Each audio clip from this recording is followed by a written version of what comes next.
Hello, I'm Kimberley Dondo, Digital Content Manager, and welcome to the In Conversation With series, a series where I speak to notable figures in the realm of financial services. Listen as they share their personal journeys, thoughts on the industry, and advice for aspiring advisors. Today, I'm joined by Lottie Kent from True Financial Design. So, Lottie, if you can give an introduction, that would be great. Well, first of all, thank you very much for having me. So my name is Lottie Kent, and I am the owner of True Financial Design, as well as been an award-winning chartered financial planner and also a resolution accredited divorce specialist.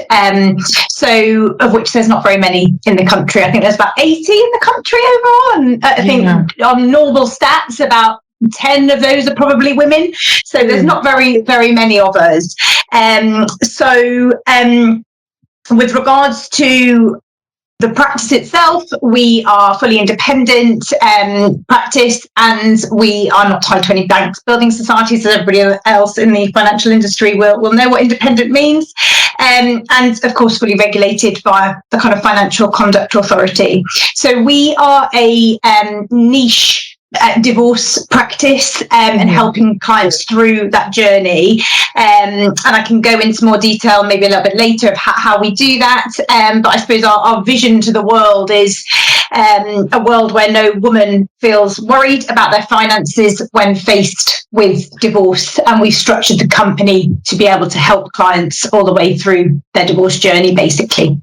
Yeah.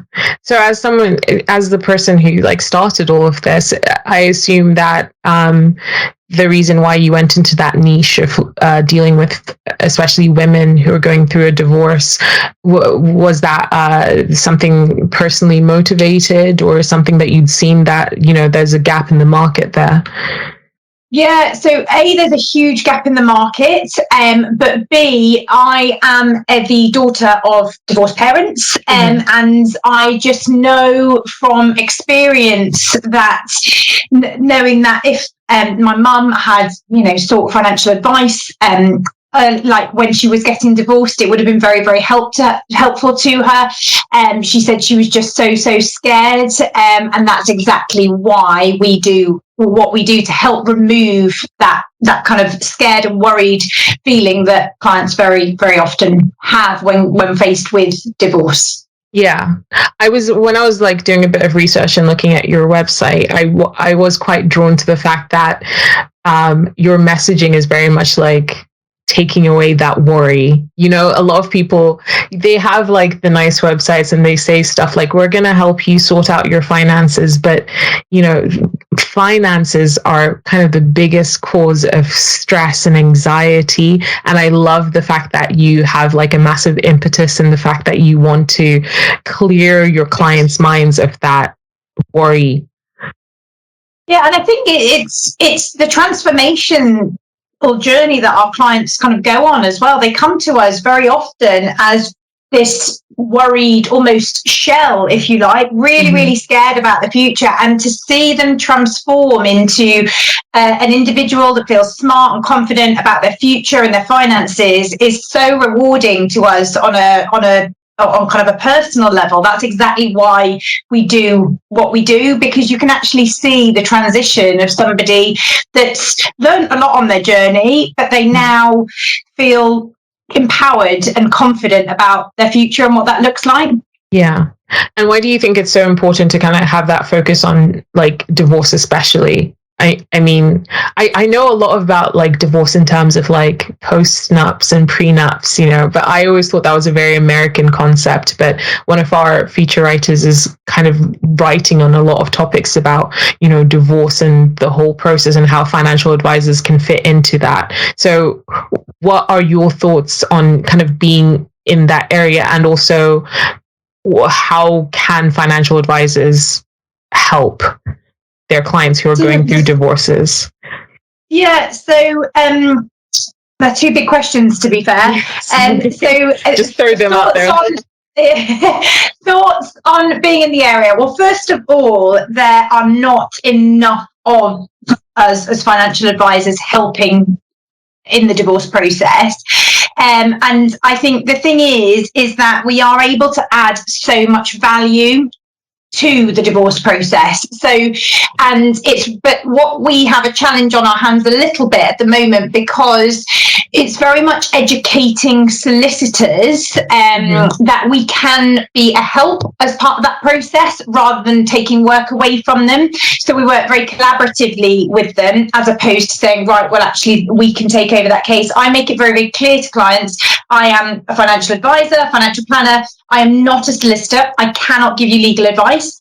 However, we work as a team between the two of us, solicitor and advisor, to make sure you get the best kind of outcome that you possibly can from the divorce. And the thing is, and I'll come on to how we help clients in a second, but really the thing is what it does, the way we help is we help clients avoid making financial mistakes that they then live to regret, because they enter into the settlement and they know that once they receive that settlement, they know what that looks like. And we do it all via our Visualize Your Future process, which is essentially cash flow modelling. But it just means that clients know exactly if this is what they need from the settlement, then if this is what they need, then for the rest of their life, and then we model a potential settlement over the top of that, then what does that mean to them? Are there any shortfalls? Are there any consequences? Can those shortfalls be removed? And it just means that they know exactly what they're entering into before actually committing. So it just avoids that kind of level of uncertainty to a certain extent, and therefore the kind of risk to them, I suppose, as well. And I think you mentioned about how do you kind of do that? How do you approach that? So how we help? So we help clients at every stage of the divorce process. So we basically initially act as their kind of financial guide to a certain extent, and say that, so they come to us initially and we basically say to them, right, what do you need from the settlement in order to be okay? So initially we help them establish that. And when we say need, we look at what their income needs are, what their capital need is, so potentially to either rehouse or buy the other half out, and also their income and retirement need. And then we model that for them, and then from there we model potential settlement scenarios over the top of that with the help of the solicitor, and see what that looks like. And then again, as I said, see if there are any shortfalls. If there are, what are the consequences of those, and can they be avoided? And then we hold the client's hand all the way from there, all the way through to settlement stage. So then from the settlement, of course, the next part of the process is when we essentially become their financial partner, and we structure that settlement in the most appropriate way for them to achieve what they want for the rest of their lives, basically. And then we structure that so it might be a pension sharing order, a pension credit that they need to find a home for, or it might be a case that they receive a lump sum from the settlement and they need to provide an income from that. So we then do that and help them make sure that money is invested in the most tax efficient, cost effective way, so they're able to achieve their goals for the rest of their life. And also we provide that ongoing service for the rest of their life, basically. So we basically help the clients not just when there's a lump sum of money to invest, but all the way through the process. Yeah, no, I think that's very important work that you're doing there.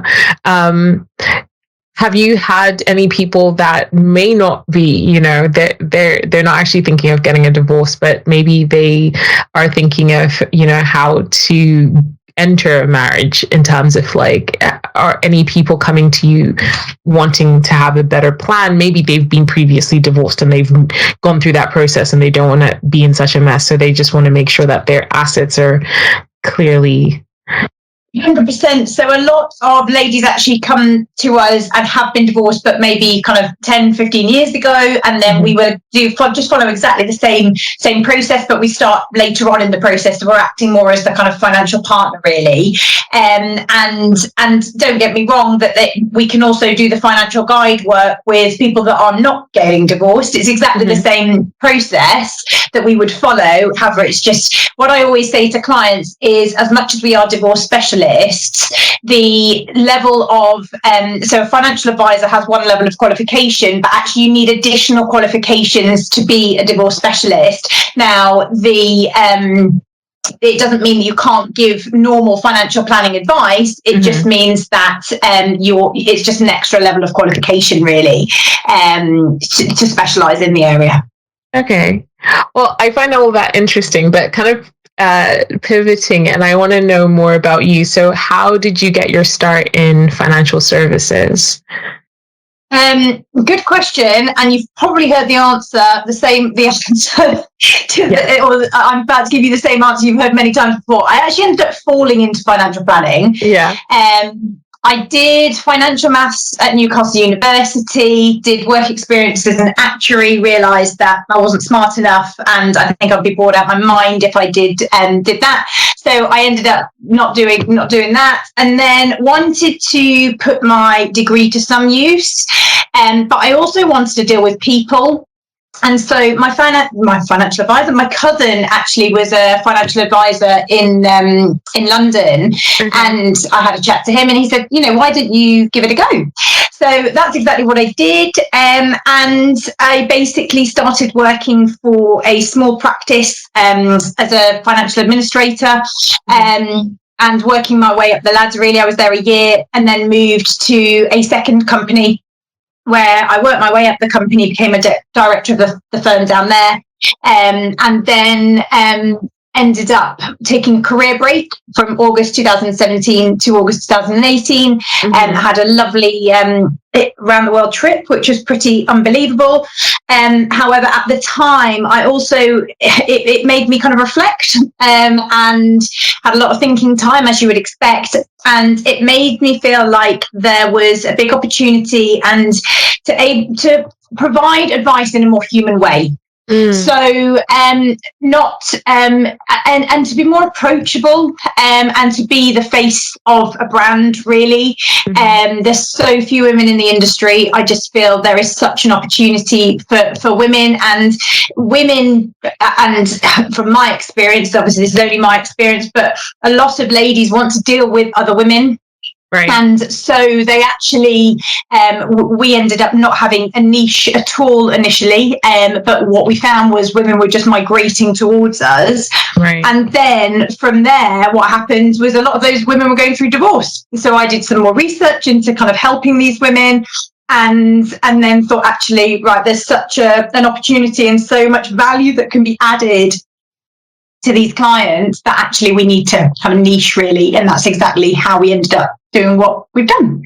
No, I really like that journey. I also like the sabbatical, because I think it's almost unheard of. I think it's very important to have that like career break sometimes, just to be able to figure yourself out. And now look at the position that you're in. You found this absolutely it's a niche that not many people might have thought about, and I really encourage it personally. I having done it myself, I always, every young person, I'm like, if you ever feel like you're lost and you have no idea, take a trip. Yeah, 100%. And it was my partner actually that encouraged me to do it, and obviously we went together, and we both wanted to get to a certain stage in our careers before we did go. But there's a brilliant quote, I can't remember who it's by, but when you remove the kind of expectation, obligation and opinions from other people from the outside world, you actually find your true self. Yeah. And I think actually that was a very good summary of actually what traveling and kind of a career sabbatical actually does for you.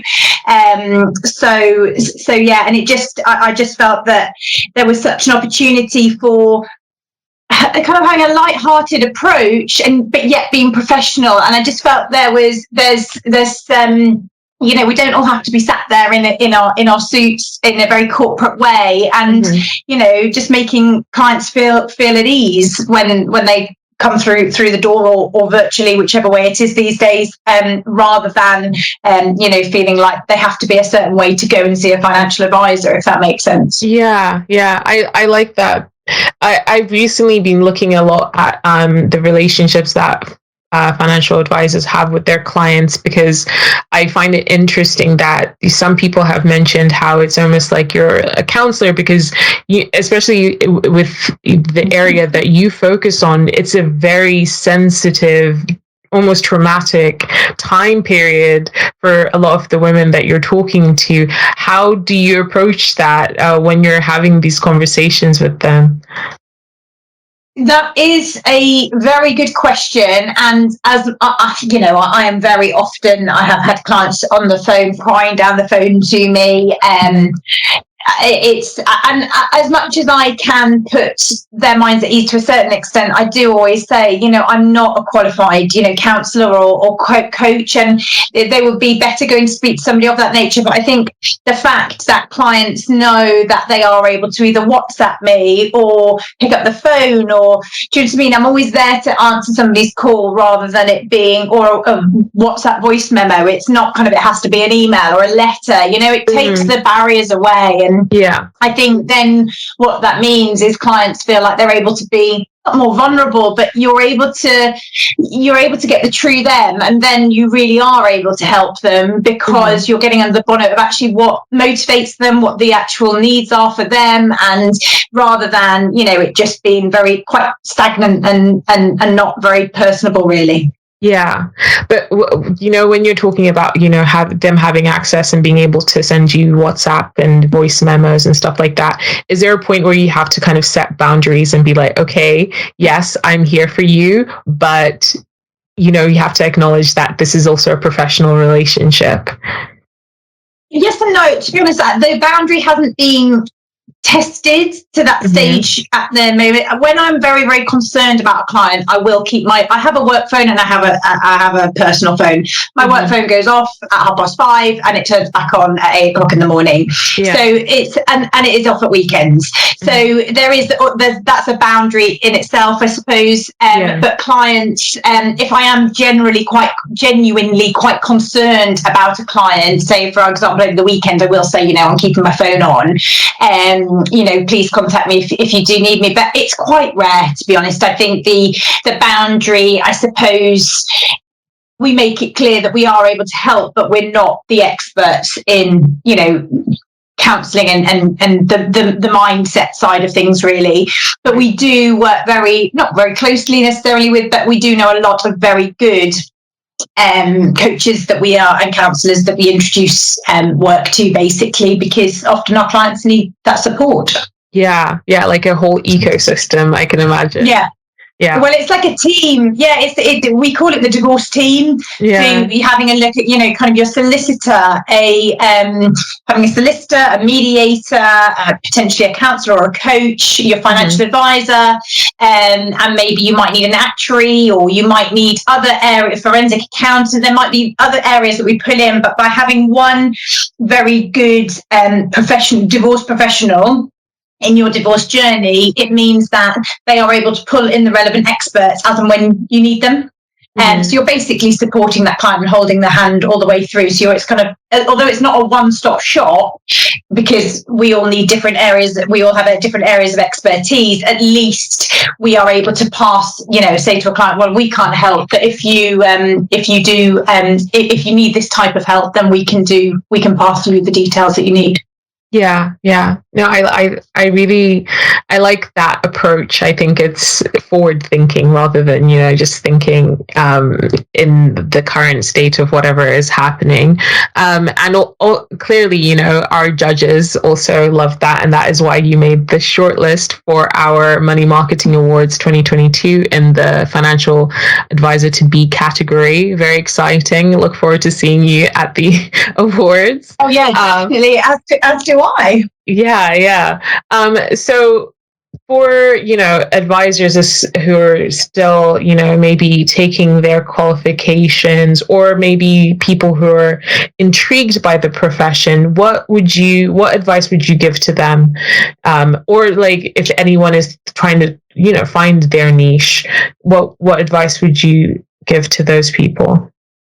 So people that are either going through their qualifications or are intrigued, I would highly recommend, to be honest, I would probably recommend speaking to as many as you can, existing professionals that you can add in, and just getting an idea of almost being a fly on the wall, getting a bit of work experience, seeing what it's like. And I think it's a very difficult industry to get into. It's not one that, you go to the careers advisor and say, I've got these skills, and they say, right, well, actually go and be a solicitor or go and be this. Like, financial advisor doesn't fall into that category. No. And but we provide such a valuable service to clients. So as part of our kind of journey and our mission as well is to grow the industry and show that actually it's really it can be very rewarding from a personal point of view to be able to add so much value to clients. But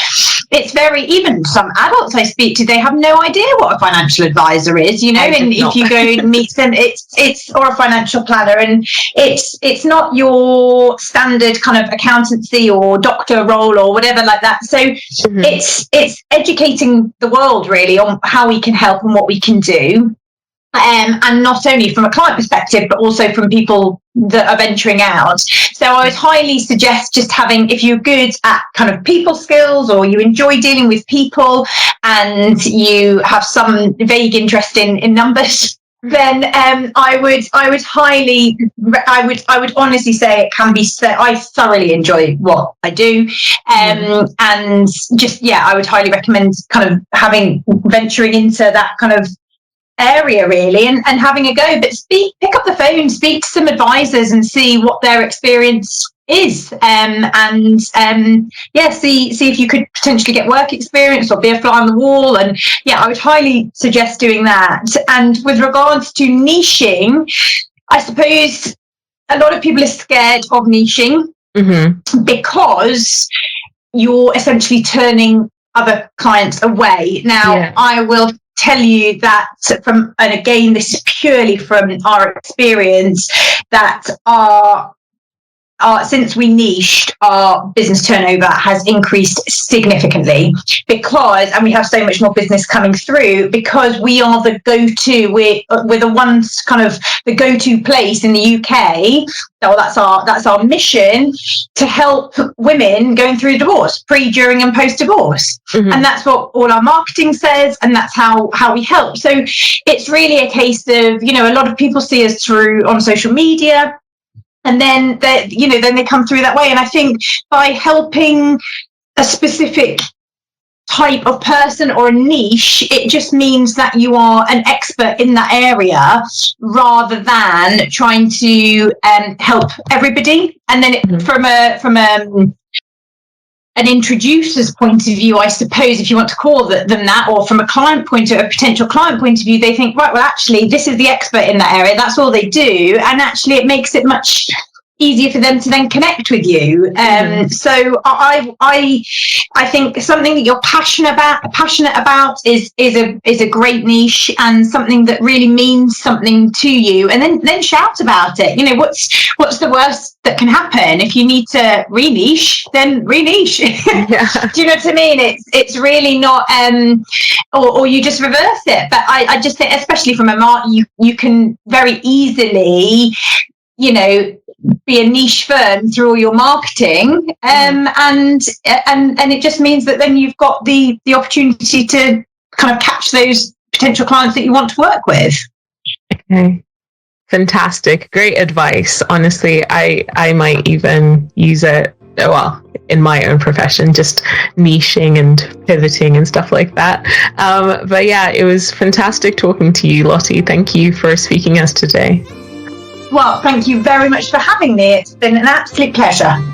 Well, and I look forward to seeing you at the awards, and good luck. Fingers crossed. Thank you. I'm keeping everything crossed, as are all of our team. So thank you. Thank you for listening to In Conversation With. We do hope that you enjoyed it. Please do keep up to date with all our new releases via Podbean, Apple Podcasts, Spotify, and everywhere else you get your podcasts from. You can also keep up to date with all our new content published on the Money Marketing website, as well as our print edition Money Marketing magazine, so make sure to subscribe. Follow us on Twitter, LinkedIn, Facebook, and Instagram. See you next time.